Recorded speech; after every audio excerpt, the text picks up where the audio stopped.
إلى النبي المصطفى صلى الله عليه وسلم وإخوانه من الأنبياء والمرسلين والشهداء والصالحين، خصوصا إلى سلطان الأولياء الشيخ عبد القادر الجيلاني والشيخ أحمد الرفاعي والشيخ بهاء الدين النقشبندي وشيخنا عبد الله الهرري، وإلى أرواح مؤسس جمعية نهضة العلماء الشيخ محمد هاشم أشعري والشيخ بسر سنسري والشيخ عبد الوهاب حسبوه، وإلى أرواح جميع أهل القبور من المسلمين والمسلمات. الفاتحة. أعوذ بالله من الشيطان الرجيم. بسم الله الرحمن الرحيم. الحمد لله رب العالمين الرحمن الرحيم مالك يوم الدين إياك نعبد وإياك نستعين اهدنا الصراط المستقيم صراط الذين أنعمت عليهم غير المغضوب عليهم ولا الضالين. آمين. Hadirin hadirat kaum muslimin muslimat rahimakumullah. Alhamdulillah, kita bersyukur kepada Allah Subhanahu wa taala. Pagi hari ini Allah Subhanahu wa taala kembali mengumpulkan kita semuanya dalam majelis kebaikan, majelis ketaatan kepada Allah Subhanahu wa taala berupa majelis Ilmuddin dalam pengajian kitab Bulughul Maram min Adillatil Ahkam. Semoga Allah Subhanahu wa taala memberikan keistiqomahan kepada kita semuanya sehingga kita bisa menyelesaikan pengajian kitab ini dan bisa memahaminya dengan baik. Amin ya rabbal alamin. Shalawat dan salam semoga tetap terlimpahkan kepada Nabi Agung, makhluk yang termulia, yaitu Nabi Muhammad sallallahu alaihi wasallam, para sahabatnya, keluarganya, serta seluruh umat Islam yang mengikuti beliau ila yaumil qiyamah. Hadirin rahimakumullah, kita sampai pada babul ihram wa ma yata'allaqu bihi dalam kitabul hajj. Mari kita ikhlaskan niat kita masing-masing ngaji lillahi ta'ala. Qala al-muallif rahimahullahu ta'ala babul ihrami wa ma yata'allaqu bihi. Babul ihrami utawi iki iku bab nerangaken ihram wa malan barang yata'allaqu kang berhubungan apa ma bihi kelawan ihram. Ani bin Umar saking Ibni Umar, Abdullah Ibni Umar radhiyallahu anhuma qala was dawuh sapa Ibnu Umar, ma ahalla ora maca talbiyah sapa Rasulullah sallallahu alaihi wasallam illa min indil masjidi, kejaba saking ngersane masjid. Muttafaqun alaihi. Diriwayatkan dari Abdullah ibnu Umar radhiyallahu anhuma, beliau berkata bahwa Rasulullah tidak melakukan talbiyah. Ahalla itu sama dengan labba yulabbi, talbiyatan ahalla itu artinya adalah membaca talbiyah. Rasulullah tidak membaca talbiyah kecuali min indi al-masjidi, maksudnya dari masjid yang ada di Dzulhulaifah. Kemarin telah kita jelaskan berdasarkan hadis bahwa miqat makani, tempat untuk niat haji atau umrah atau tempat untuk berihram, mulai ihram, itu bagi penduduk Madinah adalah Dzulhulaifah. Dan di Dzulhulaifah itu ada masjid yang besar di sana. Disitulah memulai orang yang mau haji atau umrah untuk berihram dari sana. Dan dikatakan dalam hadis ini bahwa Rasulullah itu tidak membaca talbiyah kecuali dari masjid itu. Artinya kemarin kan kita sampaikan untuk penduduk Madinah dia bisa memakai atau yang lainnya juga khusus kita bicara tentang penduduk Madinah, dia sudah bisa memakai pakaian ihram sejak dia dari Madinah. Kalau pada masa sekarang misalnya kita dari Madinah di hotel, misalnya kita menginap selama beberapa hari di Madinah, kemudian kita mau ihram ke Makkah, maka kita sudah bisa memakai pakaian ihram sejak kita di Al-Madinah, sejak kita di hotel sudah berpakaian ihram. Tapi niatnya dan tidak boleh kita untuk melewati miqat makani kecuali kita di situ sudah berniat untuk ihram. Jadi niat ihramnya yaitu pada miqat makani yang di sini adalah Dzulhulaifah. Nah, baca talbiyahnya itu adalah mulai dari miqat itu. Disebutkan di sini adalah di masjid. Min indil masjidi, artinya masjid yang berada di mana? Masjid yang berada di Dzulhulaifah. Hadirin yang dirahmati oleh Allah Subhanahu wa taala. Jadi dia berniat mengatakan dakhaltu fi amalil haji kalau haji, atau dakhaltu fi amalil umrah wa ahramtu bihi atau wa ahramtu biha. Itu bacaannya. Kalau diucapkan dia mengatakan dakhaltu fi amalil haji wa ahramtu bihi. Aku masuk dalam amal haji dan ihram dengannya. Atau kalau umrah dakhaltu fi amalil umrah wa ahramtu biha, aku masuk dalam amalan haji dan berihram dengannya. Kemudian labbaik Allah bihajj atau bil umrah. Setelah itu baru membaca talbiyah. Membaca talbiyah atau ihlal itu sama, istilahnya saja yang berbeda. Dia membaca talbiyah. Talbiyah itu yaitu bacaan itu labbaik Allahumma labbaik labbaik la syarika laka labbaik innal hamda wan ni'mata wal mulk la syarika lak innal hamda wan ni'mata laka wal mulk la syarika lak. Itu bacaan talbiyah atau ihlal, dibaca setelah dia berniat ihram, baru dia membacanya. Nah, bacaan yang sekarang kan talbiyah itu dibaca dengan berbagai macam lagu, ya. Bahkan ada lagu-lagu tertentu yang itu menggunakan talbiyah.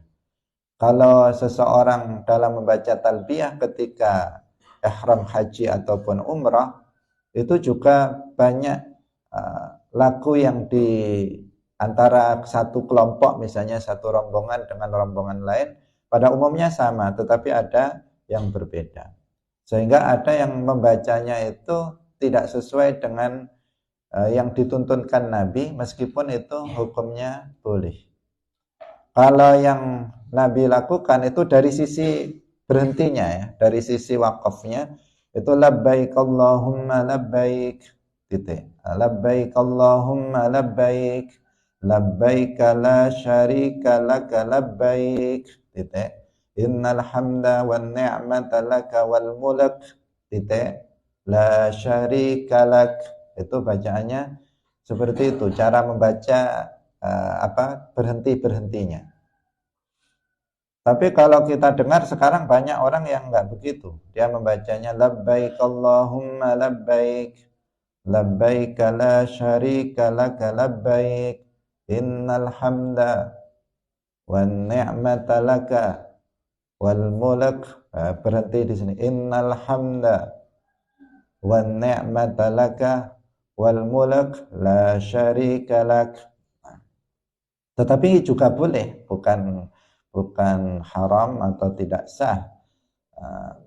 Diperbolehkan, hanya saja cara berhentinya tidak seperti yang dituntunkan oleh Rasulullah Shallallahu Alaihi Wasallam. Itu yang disebut apa? Bacaan talbiyah atau ihlal. Dibaca dari miqat, dari miqat. Kalau Nabi di sini indal masjid, min indil masjid, artinya dari masjid yang ada di Dzulhulaifah, bukan Masjid Nabawi, tetapi di masjid yang ada di Dzulhulaifah. Karena sekarang ini di setiap miqat itu, di situ ada masjid yang kita bisa sholat sunnah 2 rakaat di sana. Kemudian kita baru niat ihram dan membaca talbiyah sepanjang jalan kita menuju ke Makkah. Wa an Khalid bin Sa'ib an abihi radhiyallahu anhu anna Rasulullah sallallahu alaihi wasallam qala, saat temene Rasulullah sallallahu alaihi wasallam iku qala dawuh sapa Rasulullah, atani wastaqa ing ingsun sapa Jibril fa amarani nuli perintah sapa Jibril ing ingsun an amura ing yen to perintah sapa ingsun ashabi ing pira-pira sahabat ingsun ayyarfa'u ing yen to ngangkat sapa ashabi aswatahum ing pira-pira suarane ashabi bil ihlali kelawan talbiyah. Jadi ihlal atau talbiyah. Rawahul khamsatu wa sahahahu Tirmidzi wa Ibnu Hibban. Kalau yang umum kita, yang sering kita dengar apa? Bacaan talbiyah. Karena ada kata-kata labbaik sehingga disebut bacaan talbiyah. Tetapi di hadis ini menggunakan istilah al-ihlal. Dua-duanya itu sama. Artinya bisa kita menyebutnya talbiyah, bisa kita menyebutnya ihlal. Seperti dalam 2 hadis yang kita baca tadi. Diriwayatkan bahwa Rasulullah Shallallahu Alaihi Wasallam bersabda, Jibril alaihi salam telah datang kepadaku, memerintahkan kepadaku untuk memerintahkan para sahabat mengangkat suaranya, meninggikan suaranya bil ihlal dalam talbiyah. Jadi baca talbiyahnya itu dengan suara keras. Dengan suara keras. Labbaik Allahumma labbaik, dengan suara keras, bukan hanya lirih atau cuman menggerakkan bibir, enggak, tetapi dengan suara keras. Jadi ini menunjukkan apa? Disunnahkan untuk meninggikan suara dalam membaca talbiyah ketika ihram. Ini adalah pendapat dari jumhur berdasarkan hadis ini. Ini adalah bagi kaum laki-laki, demikian juga bagi kaum perempuan manakala tidak ada kaum laki-laki. Jadi kalau di sini jamaah laki-laki semua atau laki-laki dengan perempuan, maka bagi kaum laki-laki mereka meninggikan suaranya, mengeraskan suaranya dalam membaca talbiyah. Untuk perempuannya karena ada laki-laki, maka mereka tidak mengeraskan suaranya karena ada ajanib, ada laki-laki lain. Sedangkan bagi perempuan apabila misalnya rombongan umrohnya atau hajinya hanya perempuan semua, maka dia bisa atau dia juga disunnahkan untuk mengeraskan suaranya. Bukan berarti bahwa aurat perempuan itu bahwa suara perempuan itu aurat. Ini tidak menunjukkan bahwa suara perempuan itu aurat, tidak. Tetapi begitulah yang dituntunkan oleh Rasulullah Shallallahu Alaihi Wasallam. Dan ini adalah hal yang sunnah untuk dilakukan, yaitu mengeraskan bacaan talbiyah. bagi laki-laki maupun perempuan itu disunnahkan mengeraskan suara. Hanya saja kalau perempuan yaitu di saat nggak ada laki-laki lain maka dia mengeraskan suaranya. Dan ini berdasarkan perintah Jibril dan para sahabat kemudian melakukannya berdasarkan perintah Rasulullah Shallallahu Alaihi Wasallam.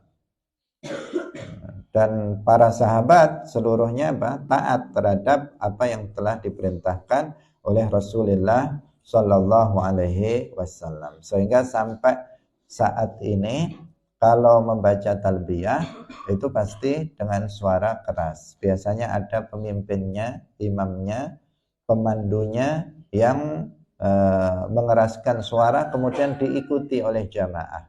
Tidak secara langsung bersama-sama tetapi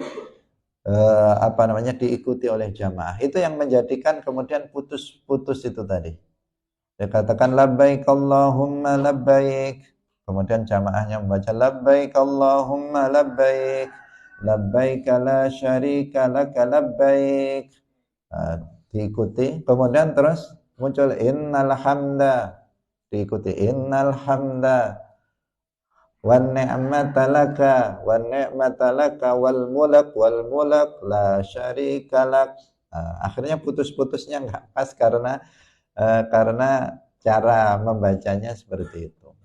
Karena kalau misalnya langsung dikatakan innal hamda wan ni'mata laka wal mulk, jamaahnya enggak hafal sehingga kemudian diputus-putus jadinya. Makanya dihafalkan dulu kalau mau haji atau umrah, dihafalkan terlebih dahulu bacaan talbiyah meskipun membacanya itu bukan wajib tetapi sunnah. Yang wajib apa? Niat tadi, ihram. Niat dia mengatakan dalam hatinya dakhaltu fi amalil haji wa ahramtu bihi. Wa an Zaid bin Thabit, kita lanjutkan. Wa an Zaid bin Thabit lan saking Zaid bin Thabit radhiyallahu anhu anna nabiyya saat temane Kanjeng Nabi sallallahu alaihi wasallam tajarrada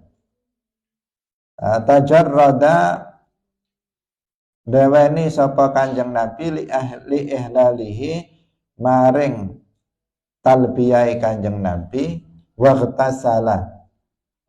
salalan siram atau adus sapa Kanjeng Nabi. Hadirin rahimakumullah, hadis ini menunjukkan tentang disunnahkannya mandi sebelum ihram. Disunnahkannya mandi sebelum ihram. Jadi sebelum melaksanakan ihram itu disunnahkan untuk mandi terlebih dahulu. Kalau pada umumnya kalau kita misalnya jamaah dari Indonesia yang datang di Madinah untuk kemudian umrah atau haji ke Makkah, itu dia sudah mandi dari Madinah. Dia sudah mandi untuk sunnah ihram dari hotel di Madinah. Itu sudah mandi untuk sunnahnya sebagai kesunahan dari ihram. Kemudian tajarrada li ihlalihi di sini maksudnya adalah mengganti pakaian. Jadi mengganti pakaiannya dengan pakaian ihram.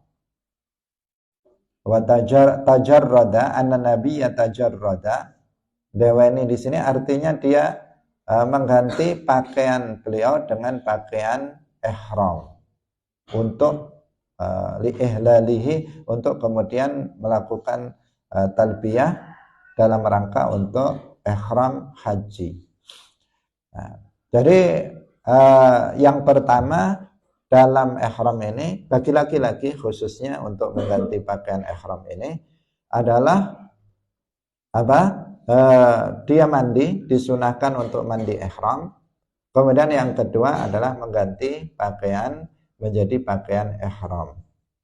Kalau tadi kita telah sampaikan bagi yang berasal dari Madinah, karena jaraknya dekat ya, tidak begitu jauh antara Al-Madinah Al-Munawwarah ke Dzulhulaifah miqat. Kalau ke Makkahnya masih jauh, tetapi dari Al-Madinah Al-Munawwarah ke Dzulhulaifah miqat makani, dari penduduk Madinah, itu tidak seberapa jauh.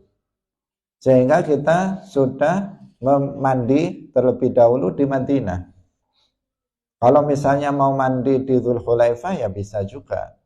Tetapi umumnya untuk mempercepat proses dari Madinah itu sudah mandi ihram terlebih dahulu, kemudian setelah mandi langsung ganti pakaian dengan pakaian ihram. Karena kalau di Madinah kita ya nggak pakai pakaian ihram karena kita kan nggak umrah di situ, pakai pakaian biasa. Ketika kita melakukan berbagai macam ibadah, etikaf, sholat, baca Quran di Madinah ya seperti kita di Indonesia, tidak menggunakan pakaian ihram. Baru ketika kita umrah kita menggunakan pakaian ihram itu. Kalau kita tidak sedang ihram haji atau umrah, kita juga di Makkah pun kita tidak memakai pakaian ihram itu. Bukan setiap hari pagi, siang, sore kita memakai pakaian ihram. Enggak, tetapi pakaian itu hanya digunakan untuk di saat kita melakukan ihram haji ataupun umrah. Karena yang belum praktek mungkin menyangka kalau di sana terus itu yang dipakai. Enggak terus seperti itu, tetapi itu adalah khusus, namanya thiyabul ihram, pakaian untuk ihram haji ataupun umrah. Itu pun bagi laki-laki, bukan bagi perempuan, karena pakaiannya adalah pakaian yang tidak berjahit, dan cara memakainya yang masih ada terlihat bagian badan dari laki-laki itu yang terlihat. Juga tidak memakai tutup kepala. Nanti akan kita jelaskan dalam hadis berikutnya. Wa an Ibnu Umar radhiyallahu anhuma anna Rasulullah, saat temani Rasulullah sallallahu alaihi wasallam iku suila den takoni sapa Rasulullah ma yalbasu al-muhrimu, ma iku apa, ma utawi apa yalbasu iku nganggo sapa al-muhrimu wong kang ihram minas thiyabi saking pakaian. Faqala nuli jawab sapa Kanjeng Nabi, la yalbasu orang nganggo sapa al-muhrimu wong kang ihram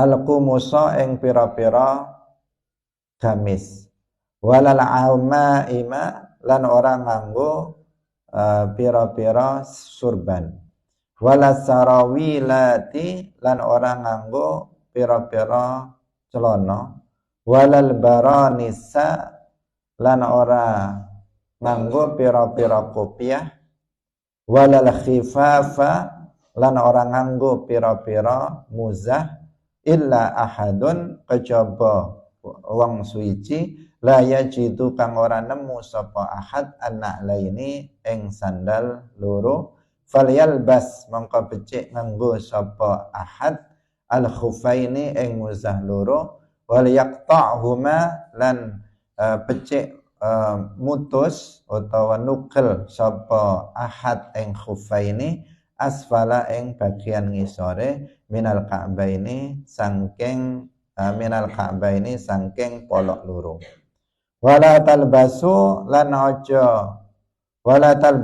aja nganggo sapa sira kabeh syai'an ing suwi-wiji minas thiyabi saking totot utawa pakaian, masahu kang gepok ing syai'an minas thiyab apa az-za'faranu minyak za'faron, walal warsu lan ora waras. Waras itu tumbuhan tertentu yang juga digunakan untuk wewangian, tumbuhan berwarna kuning yang juga untuk wewangian, namanya waras. Muttafaqun alaihi wa lafdhu li muslimin. Hadirin rahimakumullah, Diriwayatkan bahwa Rasulullah Shallallahu Alaihi Wasallam ditanya tentang pakaian orang yang muhrim, orang yang sedang ihram. Jadi muhrim itu artinya apa? Orang yang sedang ihram. Bukan muhrim itu artinya kebalikan dari ajnabi. Seperti yang sering orang salah kaprah dalam mengucapkannya. Ketika ada seorang laki-laki dengan seorang perempuan yang bukan mahram, dia bilang bukan muhrim kata dia. Bukan muhrim. Ya betul, bukan muhrim. Kamu di Indonesia, bagaimana muhrim? Kalau muhrim ya di sana, di Makkah sana. Kalau muhrim itu di Makkah. Kalau nggak ada muhrim di Indonesia. Muhrim itu di Makkah sana. Muhrim artinya orang yang sedang ihram. Ahrama yuhrimu ihraman fahuwa muhrimun. Artinya orang yang sedang ihram. Jadi bukan istilahnya ajnabi itu bukan istilahnya, bukan muhrim. Atau misalnya ibu atau kakak perempuan itu bukan namanya, bukan mereka itu muhrim kita, bukan. Mereka itu adalah mahram. Mereka itu adalah mahram, bukan istilahnya mahram, bukan muhrim. Istilahnya bukan muhrim. Nanti kalau kesambung juga salah paham nanti. Jadi ada istilah mahram, ada istilah muhrim. Apa maknanya muhrim? Orang yang sedang ihram. Apa artinya mahram? Yang bukan ajnabi itu mahram. Yang dia adalah orang yang haram untuk dinikahi. Orang yang haram untuk dinikahi, baik itu karena nasab, atau karena hubungan perkawinan, atau karena hubungan susuan, maka dia dinamakan mahram. Misalnya ibu itu mahram, kakak perempuan, adik perempuan itu namanya mahram, anak perempuan itu namanya mahram. Bisa difahami ya. Ini penting juga untuk menggunakan istilah yang benar. Karena biasanya yang lebih diikuti itu apa? Tontonan yang ada di TV, di sinetron. Di situ disebutkan awas bukan mahram, bukan muhrim, kata dia. Mestinya awas bukan mahram, dia bilang awas bukan muhrim. Sehingga orang-orang pada ikut apa yang dikatakan dalam TV itu. Bukan ngikuti guru, tetapi ngikuti artis yang ada di TV. Ini meluruskan istilah, karena di sini dalam hadis ini disebut su'ila ma yalbasul muhrim, ma yalbasul muhrimu, apa yang dipakai oleh orang yang sedang ihram. Pakaiannya apa yang dipakai oleh orang yang sedang ihram. Dan dalam hadis ini adalah berbicara tentang laki-laki, karena untuk perempuan berbeda. Pakaian ihram untuk kaum laki-laki. Rasulullah Shallallahu Alaihi Wasallam kemudian menjawab, la yalbasul qumusa. Dalam riwayat yang lain, la talbasu. Memakai fi'il nahi, artinya janganlah kalian memakai. Tapi dalam yang riwayat ini, riwayat Muslim, la yalbasu al-qumusa. Orang yang ihram itu dia tidak boleh memakai gamis. Gamis itu yang dipakai laki-laki yang dari atas sampai ke bawah.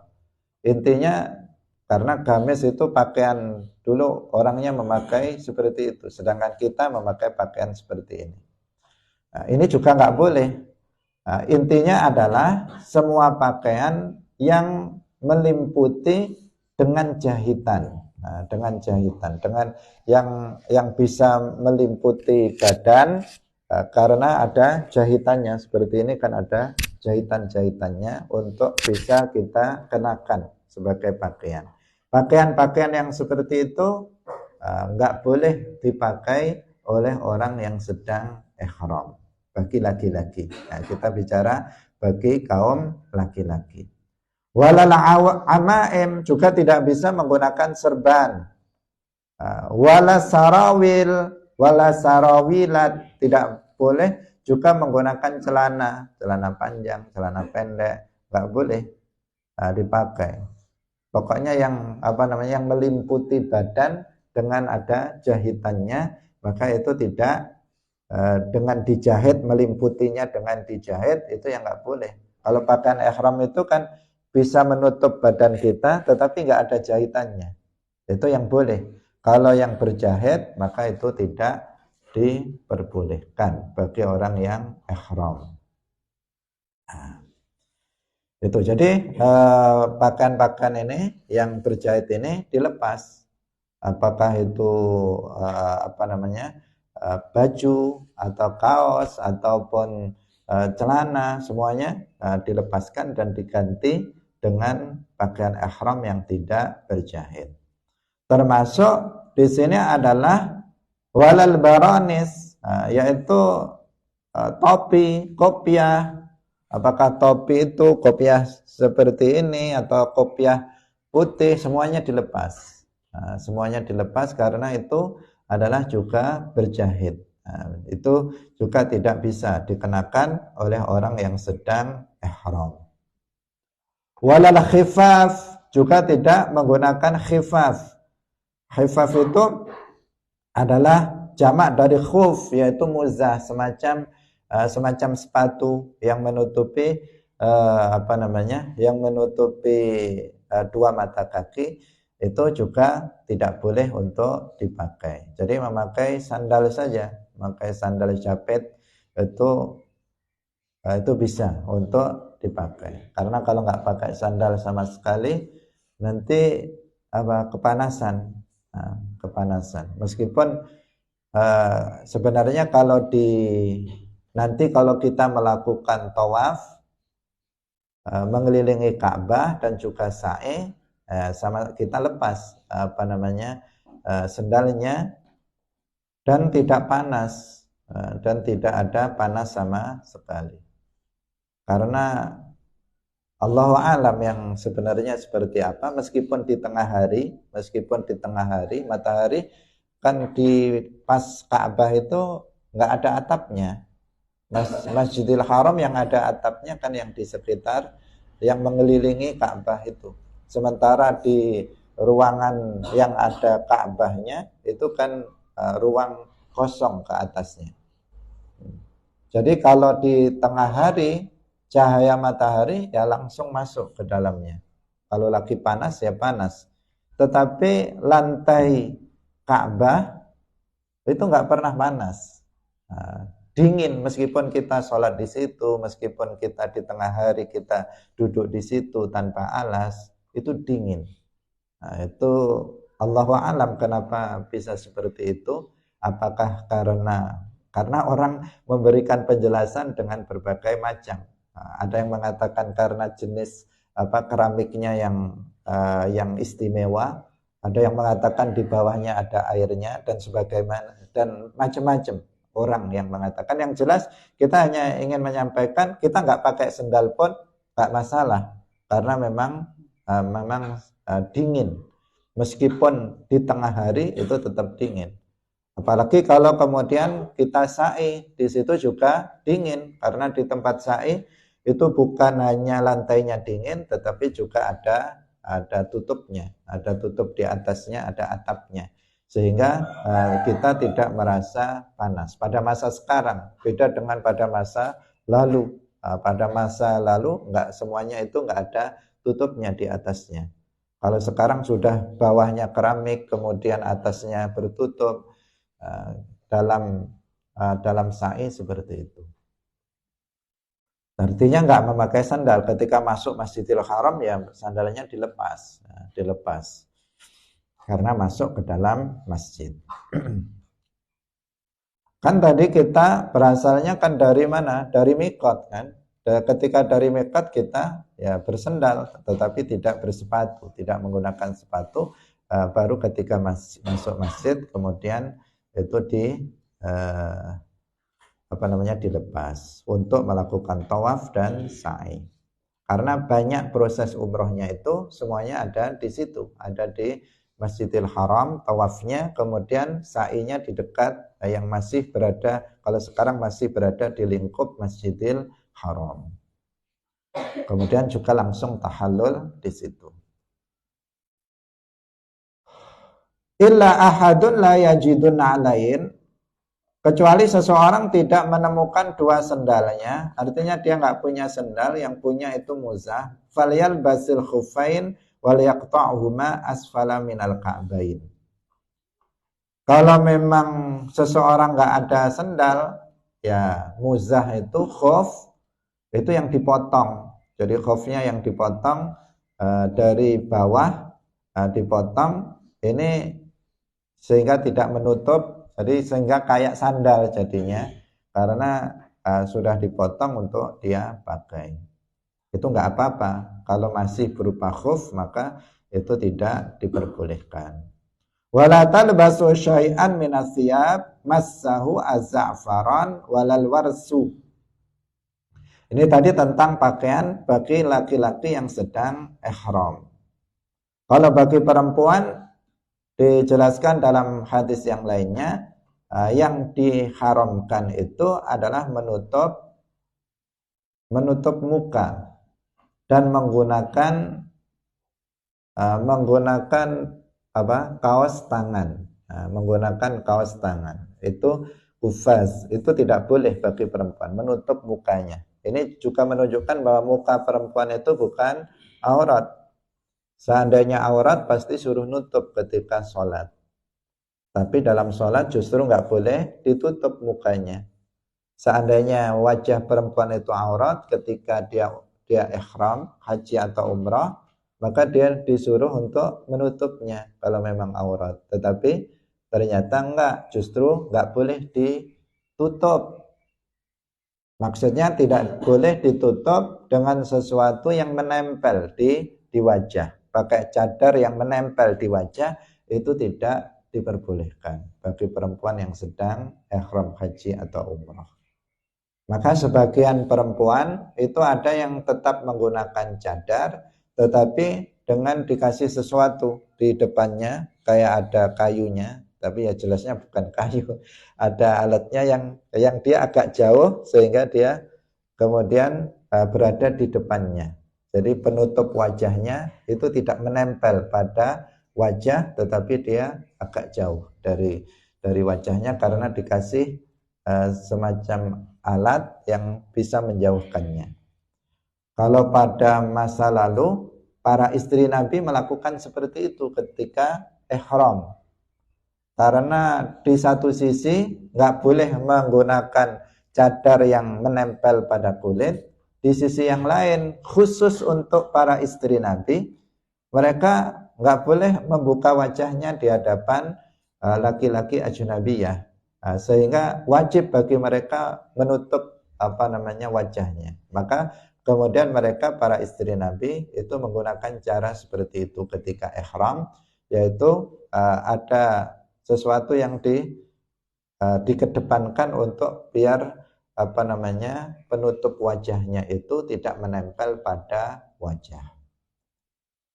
Demikian juga memakai sarung tangan, itu juga nggak boleh bagi perempuan ketika ihram. Itu juga menunjukkan bahwa telapak tangan itu bukan aurat bagi laki-laki, bagi perempuan. Nah, bagi perempuan bukan aurat. Sekali lagi bagi perempuan itu bukan aurat.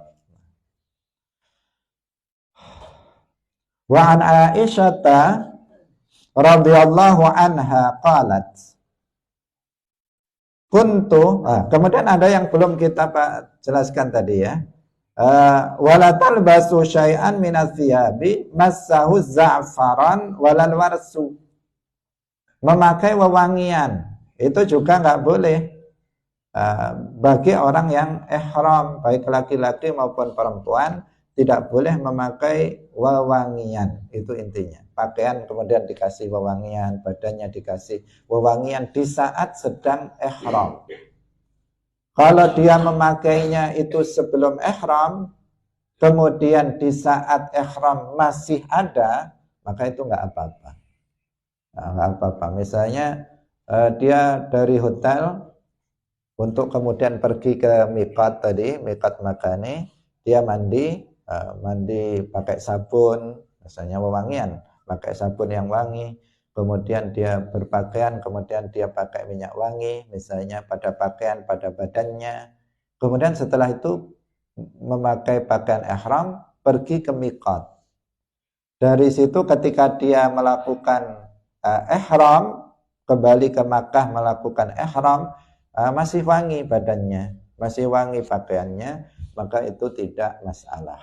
Nah, haji atau umrohnya tetap nggak ada masalah. Karena dia memakainya kapan? Sebelum dia melakukan ihram. Yang nggak boleh adalah di saat dia sedang ihram, sudah niat ihram, kemudian dia memakai wewangian. Itu yang tidak diperbolehkan, yang diharamkan. Nah, za'faron di sini dicontohkan za'faron, tetapi bukan khusus untuk za'faron dan waras, tetapi untuk seluruh jenis wewangian. Wa an Aisyah radhiyallahu anha qalat kuntu atayyabu qalat dawuh sapa Sayyidah Aisyah istri Nabi, kuntu was ana sapa ingsun iku atayyabu gawe wewangian. Iku atayyabu Rasulullah, iku atayyabu. Aweh wewangian sapa ingsun, utayyibu ya, keliru. Tayyaba yutayyibu, ana utayyibu. Kuntu was ana sapa ingsun iku utayyibu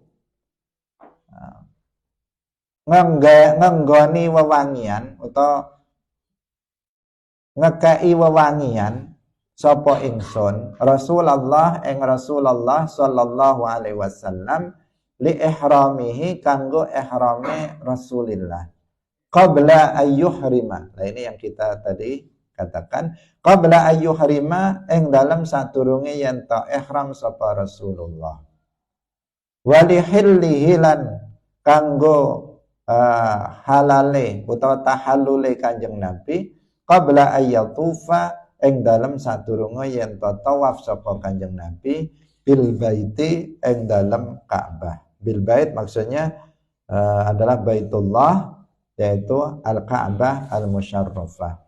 Muttafaqun alaihi.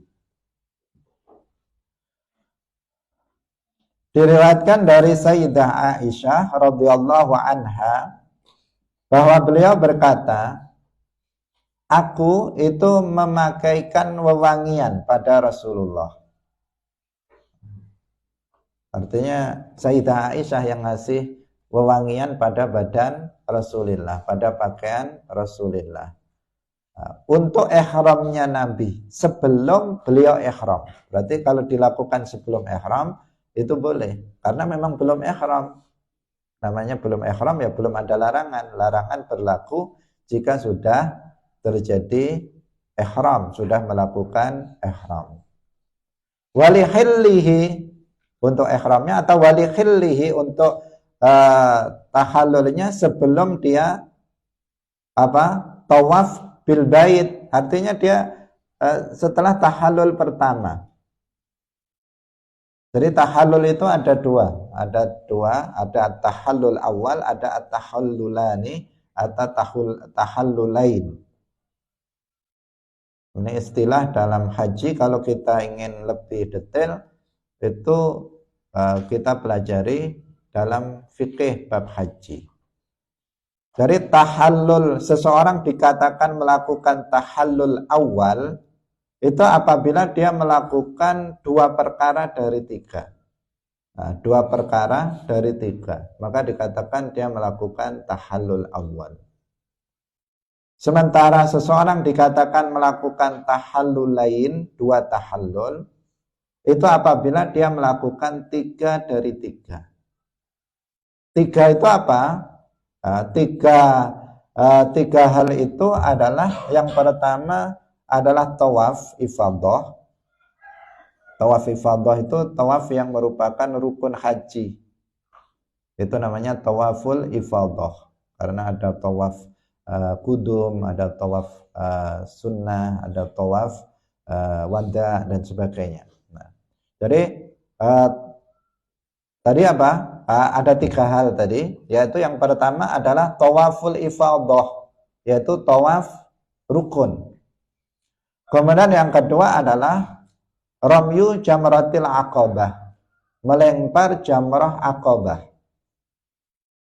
Kemudian yang ketiga adalah al-halqu awit taqsir, yaitu cukur bersih atau memotong rambut, memotongnya atau mencukurnya bersih. Itu tiga hal ini. Apabila seseorang sudah melakukan dua dari tiga hal ini, maka dia melakukan tahallul awal. Apabila dia melakukan tiga dari tiga hal ini, maka dia telah melakukan tahallulain, dua tahallul. Nah, ketika seseorang melakukan tahallul awal, maka di sini sudah diperbolehkan untuk melakukan beberapa hal, tidak seluruhnya. Yang nggak boleh itu, yang masih belum boleh itu, yaitu yang berkaitan dengan perempuan, itu nggak boleh. Misalnya melakukan hubungan suami istri, itu yang belum boleh. Menikah, itu belum diperbolehkan. Kalau tahallul awal, sudah melakukan dua dari tiga tadi, melakukan tahallul awal, dia sudah boleh melakukan misalnya memakai wewangian, itu sudah boleh. Memakai wewangian itu sudah boleh. Yang kita bicarakan di sini kan wewangian. Jadi sudah boleh memakai wewangian. Kalau sudah melakukan tahallulain, maka sudah boleh semuanya. Yang nggak boleh bagi orang yang ihram itu sudah boleh dilakukan apabila sudah melakukan dua tahallul. Bisa difahami ya. Nah, di sini bagaimana kalau dikatakan Sayyidah Aisyah itu memakaikan wewangian untuk suaminya Rasulullah Shallallahu Alaihi Wasallam untuk ihramnya sebelum ihram. Sebelum ihram sudah memakai wewangian. Baru ihram nggak boleh memakai wewangian. Kemudian beliau mengatakan wali khillihi, dan beliau memakaikan wewangian lagi untuk suaminya yaitu Rasulullah Sallallahu Alaihi Wasallam untuk tahallulnya qabla ayyatufa bil bait. Nah, berarti beliau sudah melakukan dua dari tiga. Tawafnya yang belum, tetapi yang dua sudah beliau lakukan. Maka di sini beliau diminyaki lagi, dikasih wewangian lagi, menunjukkan bahwa ketika seseorang sudah melakukan tahallul pertama, maka itu sudah boleh memakai wewangian. Dan itu dilakukan oleh Rasulullah Sallallahu Alaihi Wasallam. Muttafaqun alaihi, hadis ini diriwayatkan oleh Al-Bukhari dan Muslim. Ketika dikatakan muttafaqun alaih, artinya hadis tersebut diriwayatkan oleh Al-Imam Al-Bukhari dan Imam Muslim.